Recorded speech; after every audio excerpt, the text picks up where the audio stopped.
GALS stands for Gait, Arms, Legs and Spine.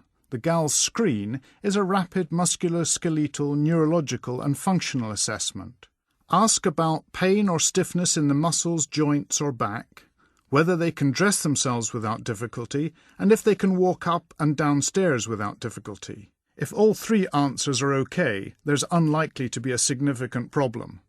Ask the patient to undress and stand in front of you.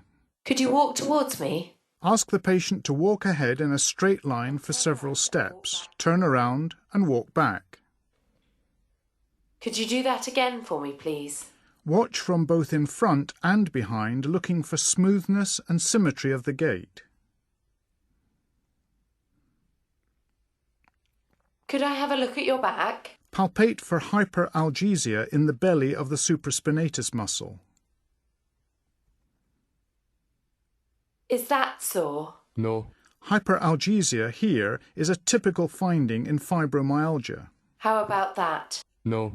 When asking a patient to exhibit movements, it's often simpler to demonstrate actions rather than only telling them what to do. Please copy the movement I make with my arms. This position, with the hands behind the head and the elbows going back, tests abduction and external rotation of the glenohumeral joint. With the elbows at the side of the body, bend them at 90 degrees. Ask the patient to demonstrate the range of pronation and supination. Bringing the hands up to touch the shoulders requires elbow flexion. Opposing the fingers and palms in a prayer sign extends the wrists. Put the backs of the hands together similarly to demonstrate wrist flexion. Put the arms straight out in front of the body to demonstrate elbow extension. Ask the patient to make a fist and open the hand flat, testing the hand and wrist.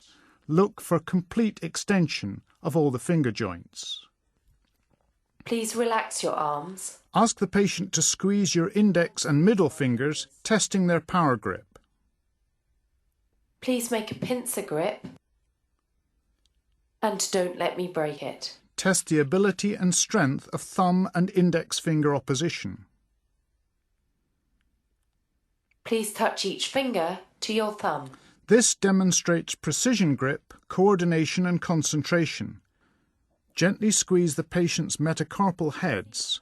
Tenderness suggests inflammation involving the metacarpophalangeal and proximal interphalangeal joints caused, for example, by rheumatoid arthritis.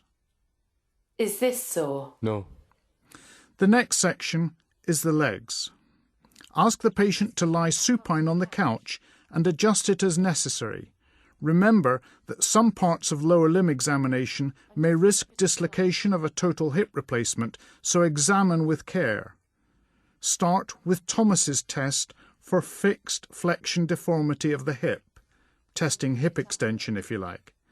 With the patient lying supine, you can see that he can't extend his hips any further because of the couch supporting his knees and ankles. When performing Thomas's test, we flex the lumbar spine and pelvis so that hip hyperextension is required to put the lower limb flat on the couch. Your left hand in the small of the patient's back will detect when the lumbar lordosis is straightened. I'm going to bend your knees. Flex both hips as far as they'll go, feeling the lumbar spine flattening against your left hand.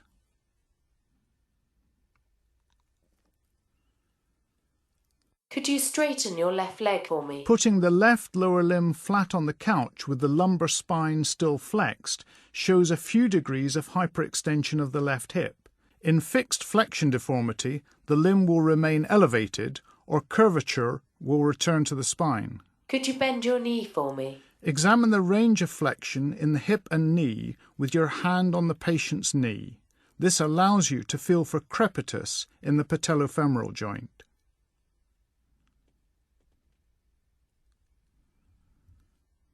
Could you bend this knee for me? The normal limit of flexion is 120 degrees at the hip and 140 degrees at the knee.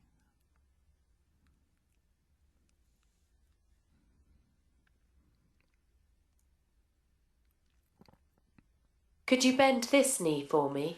Flex the patient's knee and hip to 90 degrees and passively rotate each hip internally and externally. Think about the anterior of the thigh when working out which direction is which.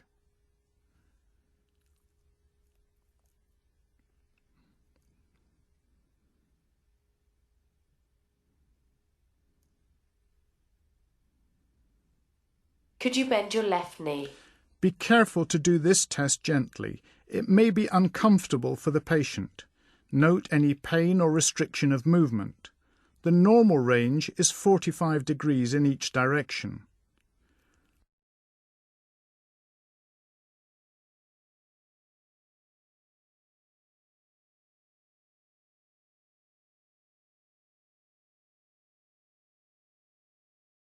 Palpate each knee for warmth and swelling.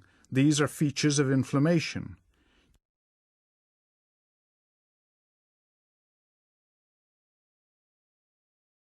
Check for the patellar tap caused by knee joint effusion. With your left hand, gather the contents of the suprapatellar pouch into the joint.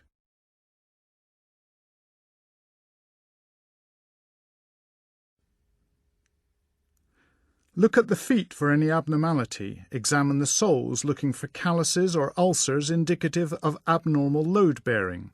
Remember to look at the back of the heels, which are a site of pressure sores in bed-bound patients.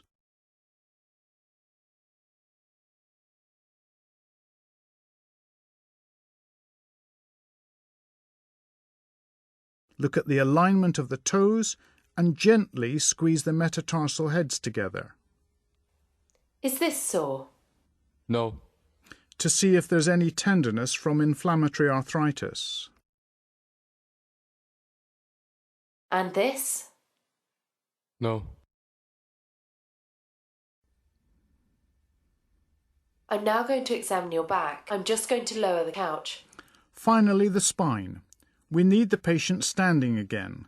Lower the couch to a height that is safe for them to climb off.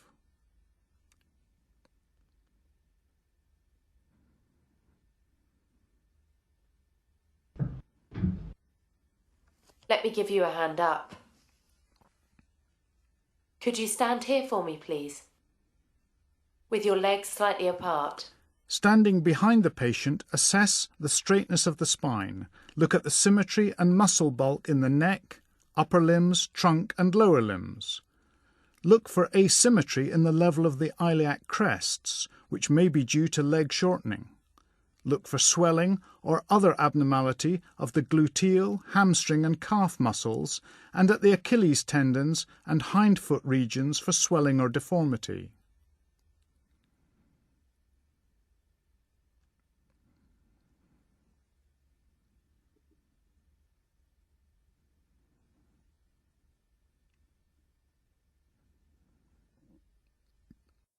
Could you try and touch your toes? Stand beside the patient while they bend down.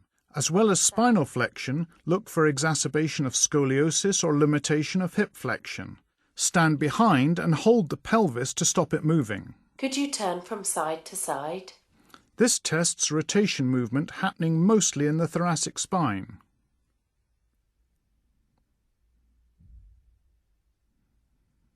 Could you slide your right hand down the outside of your right thigh towards your knee? And the same on your left side. Testing lateral flexion, which occurs mostly in the lumbar spine. Could you turn to face me? Can you try and put your right ear to your right shoulder? Lateral cervical flexion. And the same on your left. Look up at the ceiling. Cervical extension. And down to your chest. And flexion. Please look straight ahead. Can you open your mouth and move your jaw from side to side? Testing function in the temporomandibular joint. Thank you.